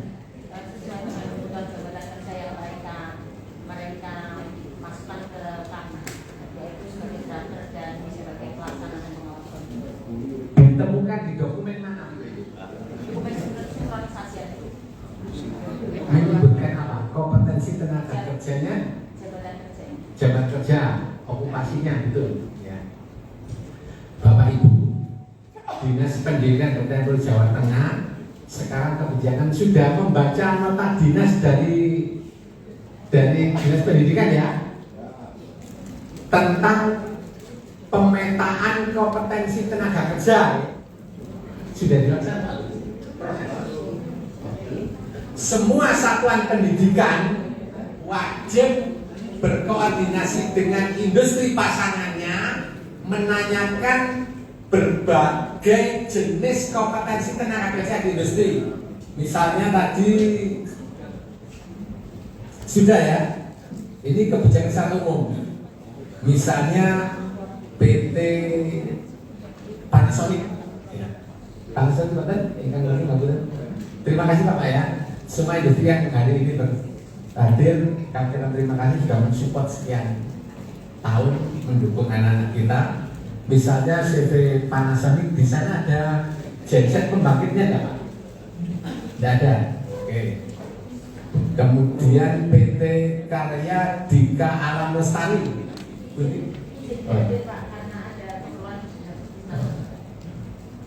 Toyota Motor, Toyota Motor di mana Pak? Kebetulan kami dari Nesmoko, Pak. Oh, dari Nesmoko ya. Kalau nanti yang titipnya memang dari Tata Motor. Iya. Kompetensi tenaga kerja di sana apa saja Pak? Kalau yang paling banyak untuk dealer-dealer kita itu kan teknisi junior, Pak. Teknisi junior ya, teknisi maintenance repair. Ya, teknik kendaraan ringan, Ya. mobil. Jadi ya meliputi biasanya dibagi engine, chassis, electrical, sama drivetrain. Ada 4 macam ya. Ada tenaga akuntansinya? Ada, Pak. Ada tenaga pemasarannya Bapak? Ada. Ada. Kemudian di luar teknik, otomotifnya, akuntansi ada, pemasaran ada pemeliharaan gedung misalnya di situ ada gensetnya, ada ya. Berarti ada kemudian tenaga kerja elektrikalnya ya. Ya. Kemudian ada pemeliharaan gedung di bidang apa itu bangunan ada juga. Ada. Artinya Bapak Ibu ini kita membuka wacana bahwa industri pasangan kita tidak hanya kompetensinya di bidang teknik otomotif, ternyata di Toyota Motor banyak kompetensi tenaga kerja yang ada di situ, mulai dari tenaga akuntansi, jurusan akuntansi, ya PKL-nya anak bisa di Toyota, jurusan listrik bisa di Toyota karena ada genset dan pemeliharaannya. Artinya apa? Kompetensi tenaga kerja di sebuah industri pasangan kita tidak terkait dengan program kalian, bisa lebih. Nah, Dinas Pendidikan dan Kebijakan, semua industri pasangan memetakan kompetensi tenaga kerja yang ada di masing-masing industri. Misalnya SMK 7 ada berapa? Ada berapa? Ada 8. Kalau seperti Nasmoko tadi ada 10 kompetensi. Maka ada 8 kali ada 80 kompetensi tenaga kerja yang bisa dipetakan oleh SMK 7. Sehingga nanti ada buku ensiklopedi, buku pedoman kerjasama SMK dan industri yang tidak hanya digunakan oleh SMK 7, bisa digunakan SMK seluruh Jawa Tengah. Dari buku ensiklopedi tadi tidak ada kesulitan siswa melakukan praktek kerja lapangan selama 6 bulan. Bisa menjadi buku panduan siswa kita yang jurusan listrik terbatas di Semarang, bisa praktek kerja lapangan di kota lain, bisa di perusahaan lain yang sudah terpetakan kompetensi tenaga kerja 1.556 kali, ya kalau rata-rata kali tadi di sini ada 80 kali 50 saja sudah ada sekian puluh ribu kompetensi tenaga kerja sebagai basis 1 guru magang. Pak Lulu tahun 2025 sudah merancang adanya guru magang. Belum, Pak. Belum.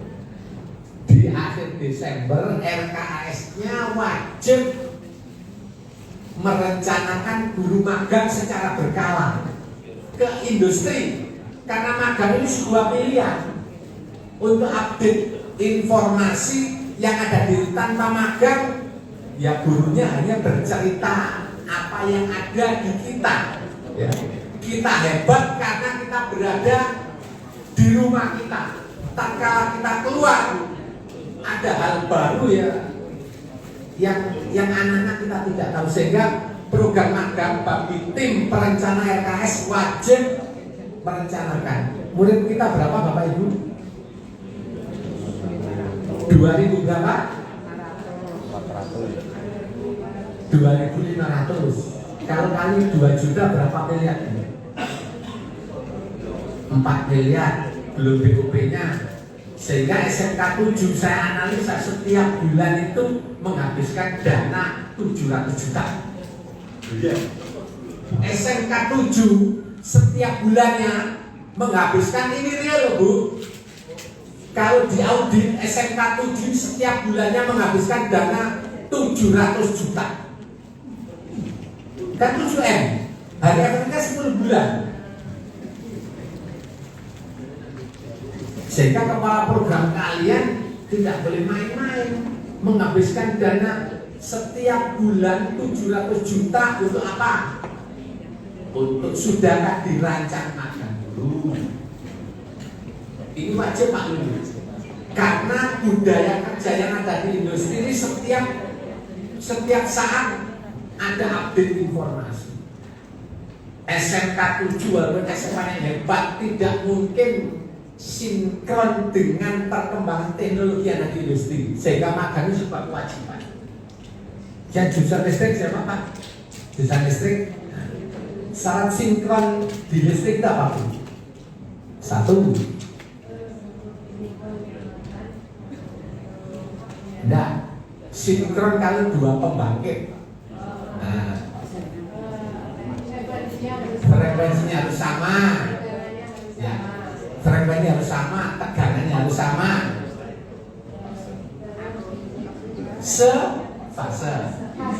fasenya harus sama. SMK 7 kalau ingin sinkron dengan industri, frekuensinya harus tune in dengan industri, visinya harus sama. Disamakan visi industri pasangan dengan visinya program kalian yang menjadi tempat anak-anak belajar. Kalau visinya tidak sama, ya tidak mungkin sinkron. Dua, tegangannya sama, fasenya sama. Industri pasangan Toyotanya mau ke Jogja, SMK 7 mau ke arah Kendal, tidak mungkin. SMK 7 ini mobil dinasnya apa? Innova. Ya. Innova itu berapa? 2015. Industri ini Fortuner 2017. Bisa nggak disinkronkan tatkala arahnya ke Jogja? Bisa Bu? Bisa. Tapi arahnya harus sama-sama sefasa searah. Ya kan? Tegangannya sama, frekuensi kan kecepatan ya. Satu periode waktu dalam 1 detik, satu putaran dalam 1 detik. Artinya apa? Kecepatannya mobil Innova SMK 7 harus sama dengan kecepatannya Fortuner Nasmoko, sama-sama 200 km per jam. Kan gitu. Tatkala as rodanya disambung cek, maka bisa sinkron. Tidak terpental, tapi kalau kecepatannya beda, Fortunernya industri 200 misalnya disambungkan pasti terpental ke jurang Innovanya. Lah ini butuh visi bersama yang dirancang di awal tahun pembelajaran, disamakan visinya, maka visi setiap tahun harus dirubah. Sinkron tidak dengan industri, arahnya sama tidak, sehingga tatkala keadaan yang berbeda, wah kami tidak bisa mengadakan pembelajaran ekonomi karena alat kita tidak sama. Tidak demikian, butuh sinkronnya itu memenuhi syarat 3 hal tadi. Visinya disamakan, arahnya sama, kecepatan sama, frekuensinya. Yang terakhir butuh loading sharing, komunikasi yang baik. Jangan di awal tahun pelajaran waktu sinkronisasi secara formal diundang, selama 1 tahun tidak pernah mendatangkan guru tamu, guru tidak diprogram untuk magang, yang mandul namanya. Sehingga Permenko PMK itu kan link and match. Kemudian guru yang profesional, guru profesional itu kan ya harus update informasi sehingga magang. Upskilling tadi, reskilling saya apresiasi, ya wajib upskilling dan reskilling bagi guru itu. Sehingga program magang harus dirancang setiap tahun sesuai dengan kemampuan satuan pendidikan, sehingga tim perancang RKAS tidak boleh egois. Kira-kira guru BK ini magangnya kemana? Guru BK mana guru BK? Magangnya kemana Bu? Saya Pak. Jenengan pernah magang tidak? Belum Pak. Apa jenengan diam saja tidak berinisiasi mengajukan? Pernah Pak saya ingin magang begitu pernah enggak? Jangan-jangan tidak pernah begitu. Nah, ini untuk evaluasi. Guru BK ini wajib magang ke psikolog di rumah sakit itu banyak psikolog. Kami mencoba belajar mandiri, Pak. Mandiri bagus. Ya, Pak. Tetapi dunia luar itu kan di atas langit ada langit lagi. Ya. Bu, jenengan tahu apa itu daftar cek masalah DCM? Insya Allah tahu, Bapak. Setiap tahun dilaksanakan. Insya Allah kami pakai AKPD, Pak. Ya, AKPD jenis ya. Ya. Diterapkan saat kapan? Kalau untuk yang kelas 2 ini sudah kami berikan. Untuk yang kelas 1 setelah MOS, Pak. Setelah selesai MOS itu kami masuk ke ruang di aula itu sekalian membagikan instrumen. Kami sudah pakai G-form, Pak. Oh iya, bagus. Idealnya Pak dulu ya. Setiap workshop pengembangan kurikulum di tahun ajaran baru itu wajib ya. Wajib tidak Bapak Ibu? Wajib. Syarat akreditasi kan setiap SMK wajib melaksanakan pengembangan kurikulum. Guru BK ini presentasi kalau perlu, dapat cek masalah semua kelas. Ada berapa guru BK, Bu? Kita ada 6, Bapak. Kami berikan memang seluruh kelas. Untuk yang kelas 11 dan ini yang kelas 11, 3, 12 sudah kami berikan. Oh gitu. Setelah PTS kemarin. Yang untuk kelas 1 yang akan datang kami berikan. Kemudian dianalisis selama 1 kali. Kami analisis, kemudian kita gunakan untuk membuat program. Oh, terima kasih. Gurunya bukan pintar. Yang testimonialnya SMK 7 namanya kan seperti bintang di langit. Bapak Ibu, kami kembali kerjasama SMK dengan ini sebuah yang wajib. Karena apa? SMK 7 mendapat dana sekitar 7M. Tahun ini di angkanya 1,5. Di angka 1,5 saya tanda tangan. Jadi menjadi sekian miliar SMK 7. Sumber daya jenengan semua dibayar setiap bulan dengan sertifikasi hampir 10 juta. 10 juta jenengan itu bayarannya setiap bulan. Loh iya. Lebih belum yang bulanan 2 juta kan? Belum apa? Belum cair. Pastikan udah Pak. Jangan berbicara tentang belum cair, tetapi jangan pastikan dapat. Insya Allah. Sekarang pertanyaan saya, tatkala jangan di kelas pikirannya berkelana tidak? Ya. Nah, ini anak-anak kita lihat, jangan-jangan karena kita Bapak. Kita hanya menuntut, tetapi kewajiban kita tidak.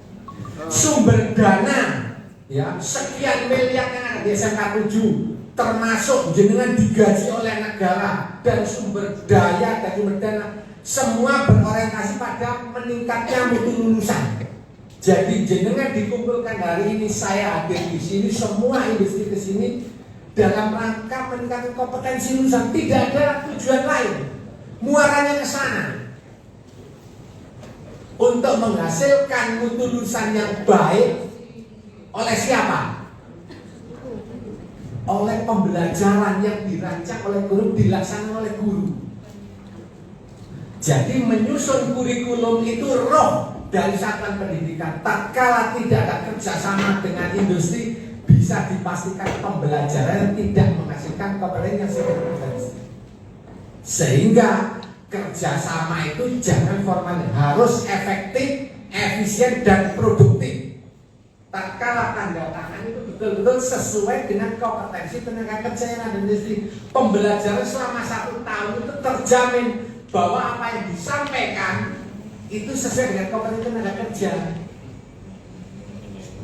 Dengan cara bagaimana? Mendatangkan guru tamu, anak diajak ke industri betul. Kunjungan industri bukan ke Bali.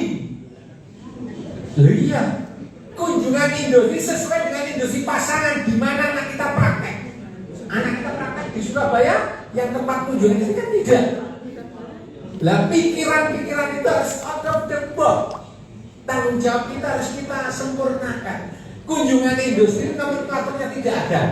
Hanya penguatan anak-anak praktek kerja lapangan. Tunjukkan kalimat praktek kunjungan industri ada nggak di kurikulum kalimat ini? Tidak ada. Adanya praktek kerja lapangan. Untuk praktek kerja lapangan dikuat dengan kunjungan industri. Dicarikan industri. Bapak Ibu tak kala dokumen kurikulum sudah sinkron dengan industri agar perjalanan PBM-nya berjalan dengan lancar, anak-anak dijak kunjungan industri, di mana industri menjadi pasangannya, sehingga Pak, budaya kerjanya bisa kita sampaikan secara real di kelas. Kunjungan industri betul-betul real ke tempat industri pasangan atau partner di sekitarnya. Nah, ini tanggung jawab kita, sehingga sinkronisasi di industri melalui kerjasama SMK di industri ini sebuah pilihan yang wajib, bukan layanan wajib, bukan layanan pilihan. Sehingga SMK 7 sesuai dengan nama besarnya, harapan saya kerjasama ini betul-betul real, bahwa dokumen tatkala ditandatangani sesuai dengan kompetensi tenaga kerja yang ada di industri, sehingga untuk menjawab pertanyaan masyarakat, SMK 7 ini pembelajaran sesuai dengan industri tidak terjawab di dokumen pengesahan kurikulum ini loh Pak. SMK 7 Dinas Pendidikan dan Kebudayaan Jawa Tengah mengesahkan kurikulum SMK 7 pada program kalian mekatronika sesuai dengan kompetensi tenaga kerja di industri pada kompetensi tenaga kerja ini baru terjawab ini loh Pak, kalau ada masyarakat bertanya, sehingga lulusan SMK sejumlah 292.000 terjamin sesuai dengan kompetensi tenaga kerja. Bagaimana demandnya, pasarnya? Oh ternyata pasarnya tidak bisa menampung sejumlah 292, bukan salah SMK 7. Tanggung jawab bersama bagaimana membuka lapangan pekerjaan, bagaimana anak ditumbuhkan entrepreneur melalui kewirausahaan. Jadi tugas sekolah satu pendidikan ini kan membangun karakter, mengembangkan kompetensi dan literasi melalui 3 hal. Penyusunan kurikulum harus dipastikan clear sesuai dengan kompetensi. 2, melalui pembelajaran. 3, melalui evaluasi akhir tahun. Pembelajaran yang melalui berbagai hal. Guru diadakan magang, guru tamu dari industri, guru kalau kompeten diajak magang. Berbagai hal kegiatan termasuk kunjungan industri. Kunjungan industri bukan sambil mampir ke para kritis, itu boleh, tetapi real industri yang dikunjunginya. Sementara teman-teman ini kan pikirannya kunjungan industri itu tidak seperti yang kita bayangkan, keluar rel,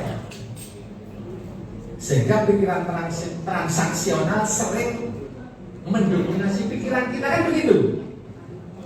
Pikiran transaksional kita sering mendominasi, sehingga akhirnya apa? Kita berkelana tatkala mengajari kelas itu. Karena dalam agama iman kita seperti pergi ke pasar Johar, padahal kita di bengkel mekatronika, tapi pikirannya ke pasar Johar. Sehingga anak-anak liar pikirannya tidak terkendali. Mungkin kita evaluasi diri kita sebagai guru. Jangan-jangan kita hanya mengajar saja, tidak mendidik. Undang-undang guru dan dosen, guru adalah pendidik profesional dengan tugas utama mendidik, membimbing, mengarahkan, melatih, terakhir mengevaluasi. Sudahkah kita mendidik? Jangan-jangan karena kampus kita sekali di kota sehingga jiwa pendidiknya bergeser, hanya mengajar saja. Ini evaluasi kita bersama. Saya belum mendengar SMK di Tawuran.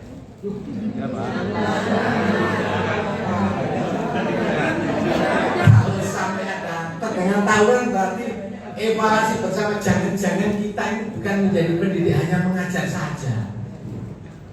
Saya kira demikian ya. Sudah habis waktunya, ininya 2 jam, baru 2 set. Lain kali ya, lain kali. Saya selama 3,5 tahun baru sekali ini diundang. Ya. Padahal saya sangat merindukan saya itu sebelum kabin Riwan ini di kantor kepala sekolah MKS Indonesia itu tidak pernah diundang. Mungkin ini SMK 7 itu agak beda mungkin ya. Tapi saya merasakan teman hari ini Anope itu udun saya lepas. Terima kasih atas perhatiannya. Kami bersama itu. Assalamualaikum warahmatullahi wabarakatuh. Terima kasih Gusti ya sudah. Oke, teman-teman, tadi sudah diingatkan itu benang merah. Baru kali ini kita mengundang beliau kan. Jadi suatu saat kita akan mengundang beliau. Tetapi ini kita harus doakan bersama. Tetapi posisi beliau, tanggung jawab beliau, tugas beliau sudah berbeda. Insya Allah yang kita doakan bersama sukses, nanti lolos dan kemudian diberi amanah sebagai Direktur SMK Kementerian Pendidikan dan Kebudayaan.